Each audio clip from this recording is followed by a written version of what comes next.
All right, Auto One, here we are. Hope you're all doing well today. Hopefully I'll smile today and won't make too many mistakes. We're going to begin a lecture and demonstration on checking vehicle fluids. So we'll start here. We'll talk about each fluid. We'll go out to the car, we'll show you, we'll come back and forth, okay? So let's talk about engine oil. So we're going to check engine oil with a dipstick in the engine compartment. You can see right here is a picture of a dipstick. There's going to be one in the engine compartment. You'll see they usually have a yellow color on the little loop that you grab or the little T-shape that you grab. What I want you to notice here is that there's a low mark and a full mark on every car I've ever seen. From low to full is 1 quart of oil. So if it's the oil levels in the middle, you're exactly a half quart low. All right. It should always be 100% full because you want to be able to track if you have a leak or if you're burning oil. So I say always keep it 100% full, and you kind of keep an eye on your oil consumption, how much the engine uses, if it does use any. When you check it, we're going to check it on flat ground with the engine off. So we need to have turned off the engine, and we're going to check it on flat ground. It needs to be off for at least a minute or two, so it has time for the oil that's at the top of the engine to drain to the bottom. So when you check the level with the stick, it's accurate, okay? So we're going to add, so you might have an add or a low line. So it might be L for low, or it might say add. From there to full is 1 quart of oil, as I already mentioned. And we're going to refill with motor oil of grade SM or of the proper viscosity. And viscosity is the thickness of oil. And right here on the back of a quart of oil, there's this little circle that says SAE 10W30, and it says SN plus. So SAE 1030 refers to the thickness of the oil. So it has a what we call a 10 weight at 0 degrees Fahrenheit, and it would have a 30 weight thickness at 195 degrees Fahrenheit. We call that a multiple viscosity oil or multiple thickness oil. So it stays thin enough so the engine will want to start and run in cold temperatures when the oil thickens up because of cold temp. And it stays thick enough to give you protection. Remember to keep the engine bearings away from the crankshaft parts. The crankshaft's right down here. So that we have a fluid barrier between the crankshaft journals, both main and rod journals, and the main and rod bearings, okay? As we talked about in our 4-stroke cycle parts demonstrator lecture just yesterday when I did it. Let's keep going here. So we're going to look at the owner's manual to know exactly which thickness of oil to use, and to know when we change the oil what our capacity is. I showed you how to do that already on the Mitchell Pro Demand. All right, let's keep going here. So some engines, most engines today use either 530, or all the new Toyotas and Hondas use a 020. 530 is the synthetic blend, although you can buy it in full synthetic. 020 is only available as a full synthetic. I've never seen it as a blend. And then 1030 is just regular, is available as a regular conventional oil. It's not a synthetic blend or a full synthetic. Napa oil, and this is our Napa bottle here. This is Valvoline oil rebottled with Napa's label on it. Napa doesn't manufacture anything. They're strictly a marketing, distribution, and retail sales company. So they buy from Valvoline, they put their sticker on it, and they sell it as Napa oil, even though it's Valvoline oil, which is really good quality. 2040 is another multiple viscosity level. So we're going to pause here, and we're going to go out and talk about checking the oil on the car. So here we are in a 2008 Ford Edge, and I'm trying to get myself in the camera. There I am. This is a 3.5 liter V6. It's transverse mounted, so the front of the engine's over here towards the passenger side. And if you look down with a flashlight, you can see the belts over here, and you know that the belts are at the front of the engine. It's a 3.5 liter, which means that the combined cylinder volume of the 6 cylinders is 3.5 liters. Remember, the area or the volume of a cylinder is pi r squared times its height, and we take that times 6 and we get 3.5 liters. So to check oil, you'll notice that you've got an oil dipstick here. It's very readily available to see because of that yellow loop there. So we're going to grab this oil dipstick out. The car's off, and it's been off for at least a few minutes. Remember, we got to be on flat ground. And so we require it to be on flat ground. And the engine has to be off at least 1 to 2 minutes. And I'm going to put this up here. And hopefully you can see where the oil is. Yeah, I think you can. There you can see it's right there at the edge of my thumb. It's actually slightly over full, and you can see it's sort of a light brown gold color. And that, let me see if I can get it to focus again. Focus, dude, focus. There it is, pretty much better. Anyways, this hole here is the full hole. That hole there is the add hole, and again, it's 1 quart from each. And if you look at this carefully, between the 2 holes, you notice there's like little X's. Let me see if I can get it to where you can see it. Yeah, it's not wanting to focus. Let's see if it does. Yeah, you can see it. We call it a crosshatch. You can see a little bit between the holes. There's sort of X marks. We call that crosshatching. The color of this oil is a light brown or gold. I'm going to show it to you one more time. I would call that a gold or light brown. So it's quite clean and visually doesn't look like it needs to be changed, but I do want to remind you that we should change it every 3,000 miles, oil and filter, or 3 months, whichever comes first. Manufacturers will recommend oil change intervals of 5,000 miles, 7,500 miles, and even longer. But I'm always going to tell you, do your oil and filter at 3,000, and the engine will last long. And remember, you've got to warm the engine up a minimum of 2 to 3 minutes on a cold start. If the engine's hot and you shut it off, you don't need to warm it up. You can just start it and go. I also want to point out that the oil fill cap is there, and right on the top of it, I'll bring the camera down so you can see it. Right on the top, sorry, I hope I didn't make you dizzy, it says SAE 5W20. It's Society of Automotive Engineers. They rate viscosity, and it's a 5-weight oil at 0 degrees Fahrenheit, and a 20-weight oil at 195 degrees Fahrenheit. And we can take that off, and that's where we're going to add oil, and you can see right down into the engine there, to the valve train components. And so you'll notice while we're looking here really quick that there are 3 of something, and even if you didn't know what they are, those are ignition coils. They're on top of spark plugs. This is 1 valve cover with 3 ignition coils and 3 spark plugs. The other valve cover's back here, and the coils and plugs are underneath this plastic intake manifold. Perhaps down here you can see the drive belt down there, the accessory belt, I should say. It's a little hard to see with the light that you have. But anyways, that's the front of the engine down there. All right, so let's pause and we'll keep going here.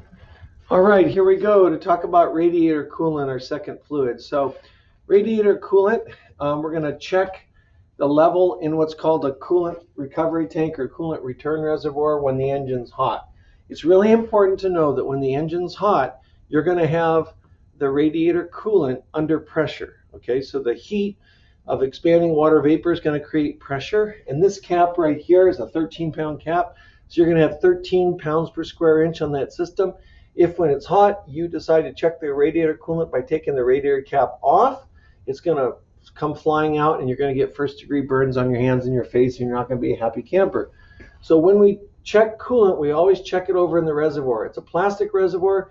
You don't have to take the cap off to check it. You can just look through the side over here, and I'll show you on the car on that '08 Ford Edge out in the shop. You can look through the side. You can see that there's a low level and a full level, and we're just going to make sure that it's between those two, okay? So we said here, check the level in the radiator only when the engine's cool. Again, older kinds of cooling systems on cars have radiator caps, but modern cars will have a pressurized recovery tank with this cap here. Same thing, we can't remove that cap when it's hot or we're going to burn ourselves.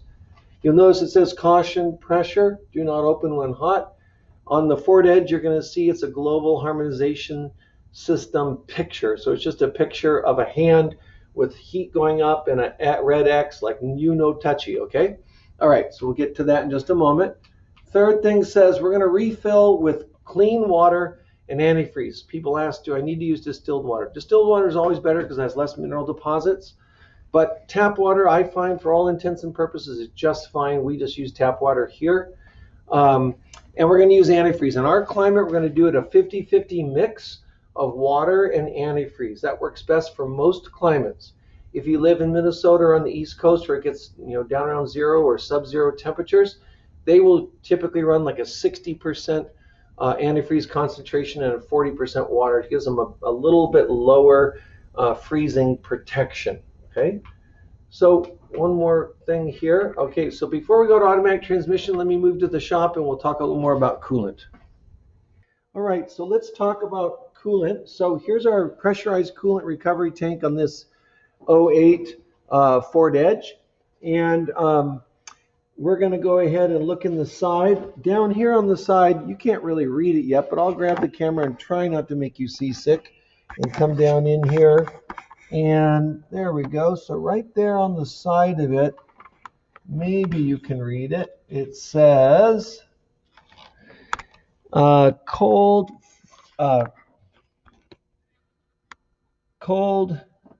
full range. There you go. You guys can read it better than I can.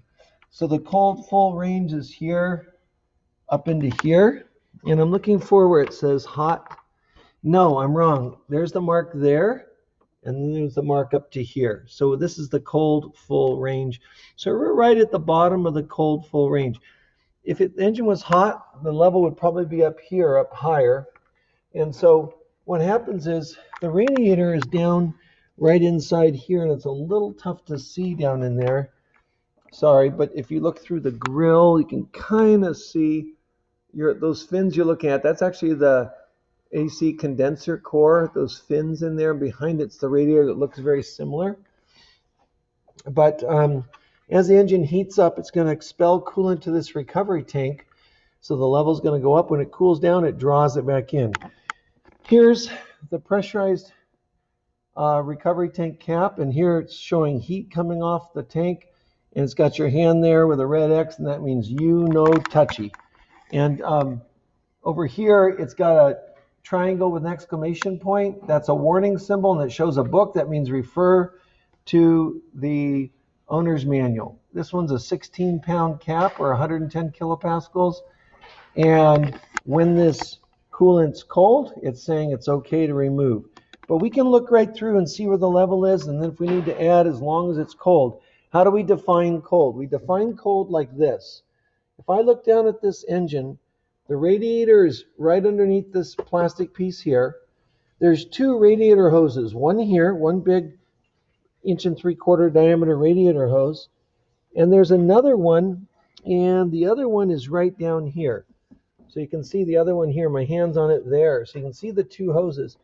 One comes from this side of the radiator, from the driver's side of the radiator to the engine. The other one comes from the passenger side of the radiator there, and then goes around over here to the engine and connects over there. So they're connecting at two different points. One's coming in, going through the engine, and then coming out.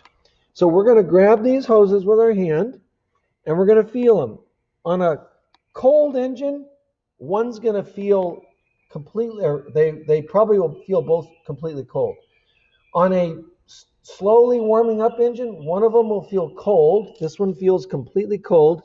And this one feels warm, and I ran this engine for about 3 minutes. After about 10 minutes of running, the engine will get hot. There's a thermostat that opens up down here and lets coolant come out the other hose and go through the radiator. And if you feel the hoses, both hoses will be hot. So if I grab both hoses and they're both hot, I'm never going to touch this cap and open it up. If I grab both hoses and they're stone cold, completely cold, then I can go ahead and open this up. If I grab these hoses and this one's cold and this one's just, kind of lukewarm, you should be able to open it up. But for safety, we'll put a rag over it and we'll just go like this. So if it has a little bit of pressure, when it comes out, it gets captured and the water doesn't burn me, it gets on the rag.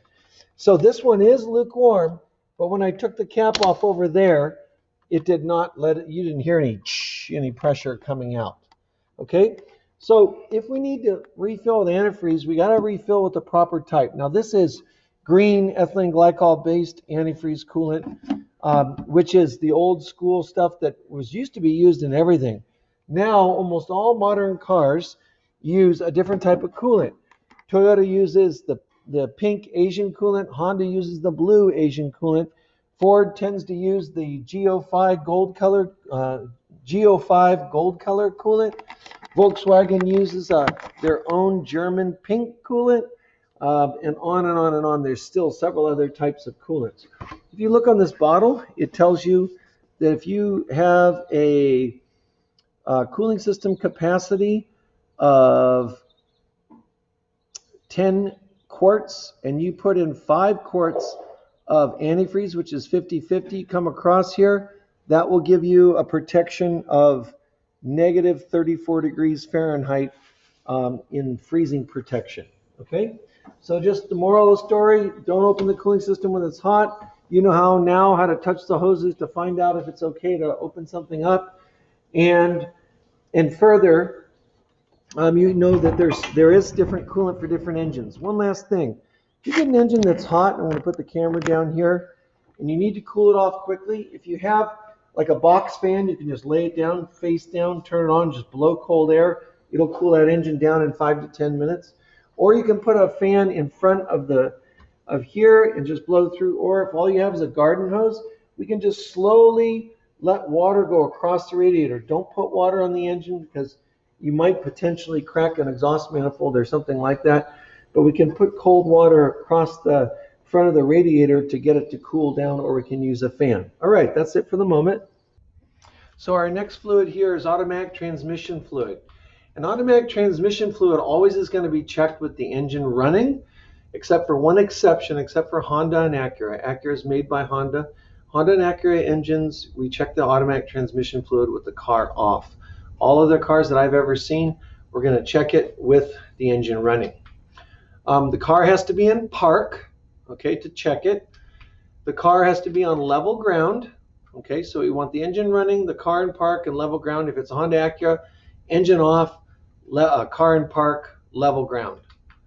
Third, we're going to check the fluid on the dipstick. So we've got a dipstick again, and many times on automatic transmission dipstick, you might have 2 indents here and here, and then 2 more indents here and here. And what they'll tell you is that be between these 2 V's for cold, and between these 2 if the transmission fluid is hot. There's a fair amount of expansion with automatic transmission fluid, and most automatic transmissions have about anywhere from 10 to 12 quarts in them. So we want to be, if it's cold and we haven't been driving at all, we're going to be in this cold range, and if we're hot, we want it to be up in this range. It should be, it doesn't say this on the screen, but it should be pink in color or reddish in color. As soon as it starts going orange or brown or black, it's very, very dirty and needs to be replaced no matter what Toyota tells you about their lifetime fluid.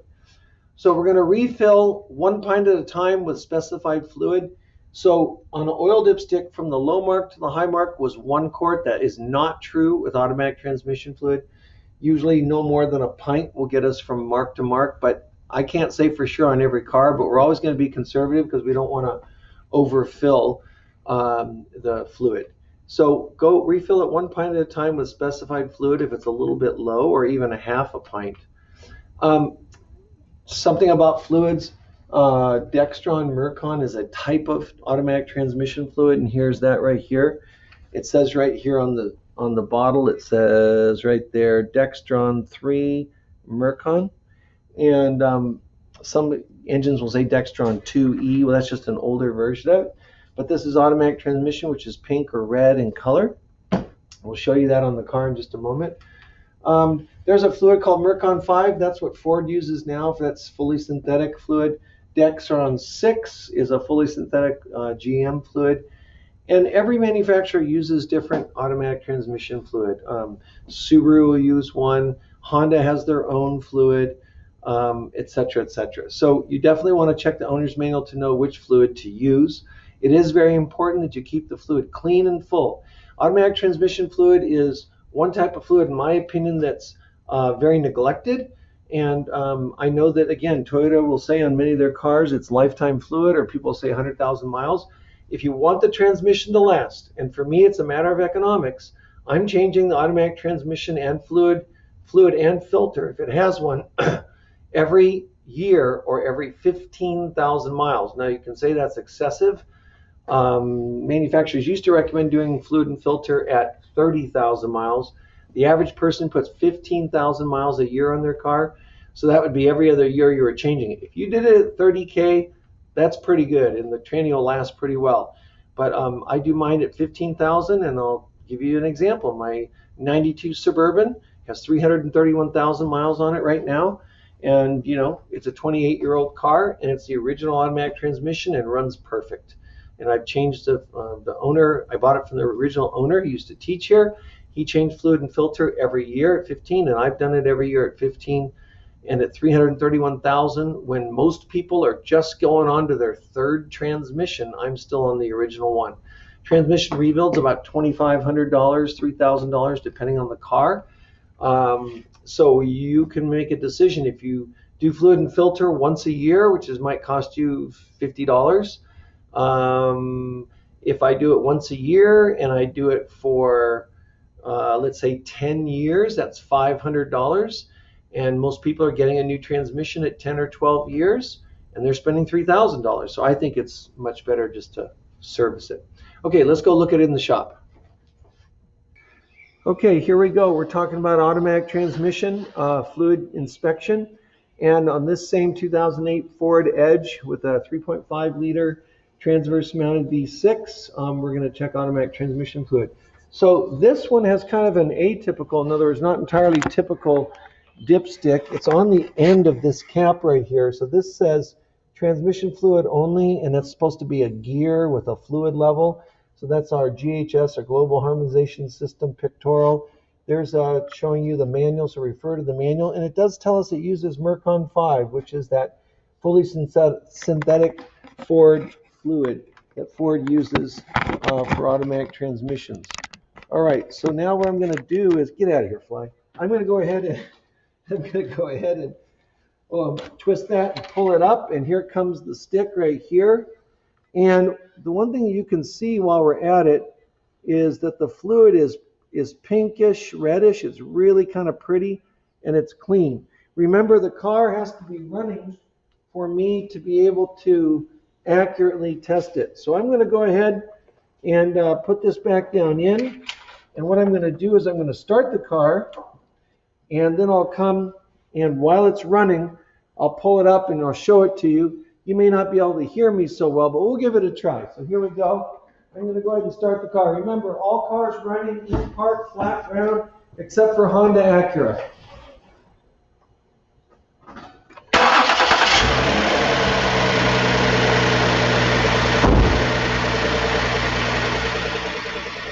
So the engine's running. We're in park. We like to go through the gears and just go park, reverse, neutral, drive, all the way down, then all the way back up to park to kind of make the level super, super accurate. I'm going to go ahead and just do it quickly for you now. Go ahead and put it down. And when I bring this up to the camera, you should be able to see the pink fluid. And it looks like it's all the way to where the edge of my thumb is there. And that looks like it's all the way full. What it says on the stick, it has